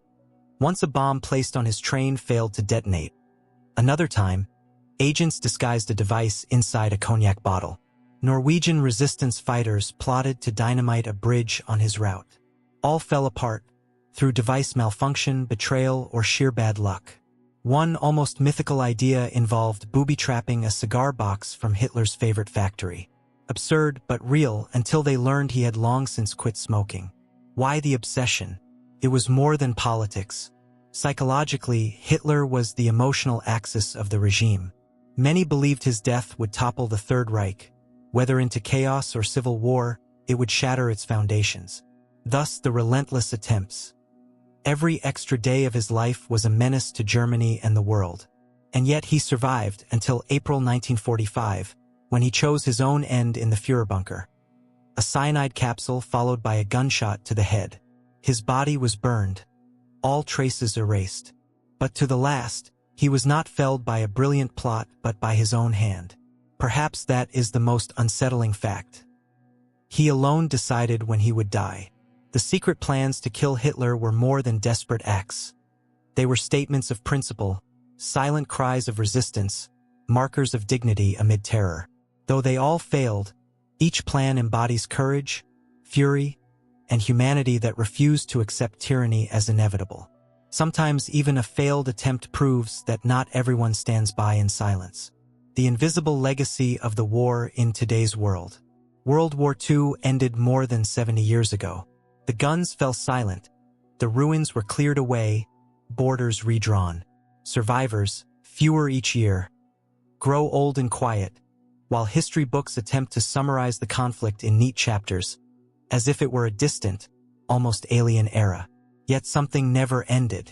Something not etched in monuments, stored in archives, or captured on black and white photographs. It is the invisible legacy, an inheritance that still lives among us, in political decisions, maps, fears, ways of speaking, thinking, and viewing the world. For the war didn't truly leave. It merely changed form. It lives on in the international treaties that govern how nations should behave in war and peace. Many drafted directly in response to the atrocities committed from 1939 to 1945. The very existence of the United Nations, the Geneva Conventions, and international court stems from the urgent need to prevent history's darkest chapters from repeating. Though these mechanisms have been challenged, subverted, and manipulated, they remain the moral and legal foundation that did not exist before. It lives on in the invisible lines still cutting across Europe and much of the globe. Many of today's geopolitical tensions echo the post-war decisions made amid rubble, behind closed doors, by men who defined the future without consulting the people living on those lands. Divided Germany, displaced Poland, fragmented Balkans, a split Korea, the birth of Israel, the Cold War, the Berlin Wall, all sprang from the war's seismic shock. While some borders have shifted or vanished, others remain open wounds. It lives on in the technology we use. The internet, satellites, radar, jet engines, even certain everyday materials were developed or refined during World War II. The arms race drove discoveries that later became civilian tools. The GPS guiding our phones began in military navigation research, and modern computing owes its origins to the code-making and code-breaking systems used to intercept enemy communications. It lives on in our language. Words like genocide, Holocaust, war crimes, and ethnic cleansing entered the collective vocabulary out of necessity. Terms once little used but now carrying tremendous weight, they became legal, ethical, and historical categories, and whenever they're spoken, the shadow of concentration camps and ghettos reverberates. It lives on in film, literature, and music. World War II is perhaps the most depicted event of the 20th century. Countless movies, novels, documentaries, series, songs, and memoirs revisit it because we still haven't fully processed what happened. We keep probing how millions were driven to kill, die, hate, and obey without question. Each narrative is an attempt to answer those questions, and each new generation must tell the story again, from its own vantage point to avoid forgetting. It lives on psychologically. The invisible wounds of the conflict affected not only soldiers but entire societies. The concept of post-traumatic stress, so well known today, was first seriously studied thanks to veterans returning silently broken, with no visible scars. Whole families grew up under the silence of parents who never spoke of their experiences, mothers who hid old photographs, grandparents who lowered their eyes at the mention of those years. Those silences shaped generations, and they still do. It lives on in racism, extreme nationalism, and modern authoritarianism. Some learned to fight these evils. Others learned to exploit them. World War II revealed the devastating power of propaganda, mass manipulation, fear of the other, and systematic dehumanization. And despite all our lessons, we still see those same ideas resurfacing, rebranded, perhaps, but rooted in the same darkness. The war's warning remains relevant. It lives on in memory. Each country remembers differently. Some honor victory, others mourn defeat. Some focus on victims, others on heroes. That collective memory builds identity, reinforces values, fuels grudges, or fosters reconciliation. How a society teaches the war in schools and commemorates it on national holidays reveals what it chooses to remember and what it prefers to forget. Even everyday objects bear its imprint. Canned foods, microwave ovens, synthetic fabrics, bulletproof vests, and military-issue rucksacks. All are rooted in wartime innovation. The modern world, often unknowingly, is built on technologies adapted from conflict, not as symbols of violence, but as proof that humanity can forge something new even from destruction. Yet perhaps the most powerful legacy, though hardest to see, is how we look at the world. The fear that it could happen again, our mistrust of certain leaders, the fragile value we place on human rights, free speech, and democracy, these stem from knowing the price of losing them. We may fail to protect them at times, but since 1945 we have understood their cost. So even without air raid sirens or black and white lines of refugees, the war remains present. In every political decision aimed at avoiding conflict, in every museum displaying an empty suitcase, in every film where someone utters "never again," uncertain if they mean it, the legacy of World War II is not a statue. It is a shadow that accompanies us, often unnoticed, but never fading. For some wars end, others never leave entirely. And that's it. Our journey through the most surprising, hidden, and human sides of World War II comes to an end. If one of these stories shocked you, moved you, or you'd never heard it before, let me know in the comments. I'd love to know which one stayed with you the most. Don't forget to like the video, subscribe if you haven't yet, and share it with someone who enjoys uncovering the parts of history we're not always told.